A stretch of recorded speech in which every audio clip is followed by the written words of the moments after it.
Hi అందరికీ నమస్కారం. ఈరోజు వార్తా విశేషాల్లో శ్రీ జోగులాంబ బాలబ్రహ్మేశ్వర దేవస్థానం ఉండి లెక్కింపు కార్యక్రమం జరిగింది.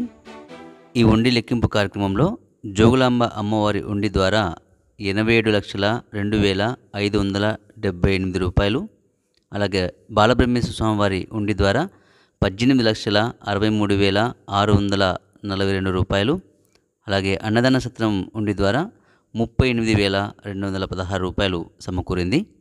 అలాగే విదేశీ కరెన్సీ వచ్చేసి US డాలర్లు 17, ఆస్ట్రేలియా కరెన్సీ 5, స్వీడన్ కరెన్సీ 1000, అలాగే మిశ్రమ బంగారు 61 గ్రాములు, మిశ్రమ వెండి 513 గ్రాములు వచ్చింది.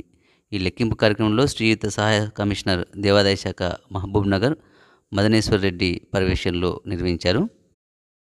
ఈ ఉండి లెక్కింపు కార్యక్రమంలో హైదరాబాద్, కర్నూలు, గద్వాల ప్రాంతాల నుండి భక్తులు అధిక సంఖ్యలో వచ్చి ఈ ఉండి లెక్కింపు చేయడం జరిగింది. కార్యక్రమంలో దేవస్థానం EO Purendra Kumar, chairman B Nageswarareddy, ధర్మకర్తలు, అలాగే బ్యాంక్ సిబ్బంది, దేవస్థానం సిబ్బంది తదితరులు ఈ కార్యక్రమంలో పాల్గొన్నారు. ఈ సందర్భంగా దేవస్థానం ఈవో పురేంద్ర కుమార్ మాట్లాడుతూ సాయంత్రం 5 గంటల వరకు ఉండి లెక్కింపు కార్యక్రమాల్లో బయట నుంచి వచ్చినటువంటి హైదరాబాదు, నంద్యాల, కర్నూలు, గద్వాల, వనపర్తికి చెందినటువంటి భక్తులందరూ దాదాపు 300 మంది భక్తులు విచ్చేసి ఈ హుండీ కార్యక్రమంలో పాల్గొనడం జరిగింది.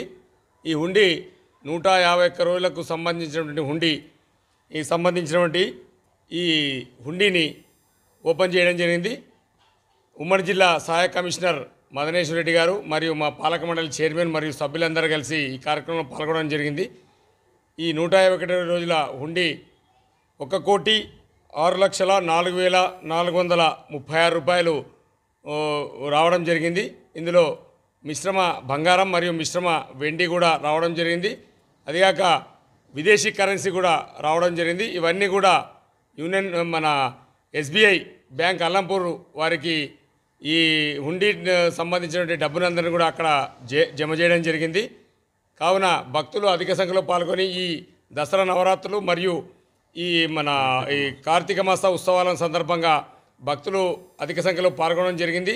అంతేకాకుండా ఏర్పాట్లు కూడా అదేవిధంగా ఏర్పాటు చేయడం జరిగింది. కావున భక్తులందరూ కూడా అమ్మవారి మొక్కు తీర్చుకోవడం జరిగింది. కావున ఈ హుండీ ఈ గతంలో కంటే ఈ సంవత్సరం బాగా పెరిగిందని చెప్పొచ్చు. కాబట్టి ఉమ్మడి జిల్లాలో అమ్మవారు తెలంగాణ రాష్ట్రంలో ఏకైక శక్తిపీఠం. ఈ హుండీ ద్వారా ఈ ఆదాయం రావడం ఎంతో సంతోషదాయకం. దేవాలయంలో పలు అభివృద్ధి కార్యక్రమాలు చేయడానికి కూడా పాలక మండలి మరియు చైర్మన్ వారందరూ కూడా ఉత్సాహంగా ఉన్నారు. దీంతోపాటు మన కమిషనర్ వారి ద్వారా ఉత్తర్వులు తీసుకొని ఇంకా అభివృద్ధి కార్యక్రమాలు ఏర్పాటు చేస్తామని చెప్పి తెలియజేస్తారు.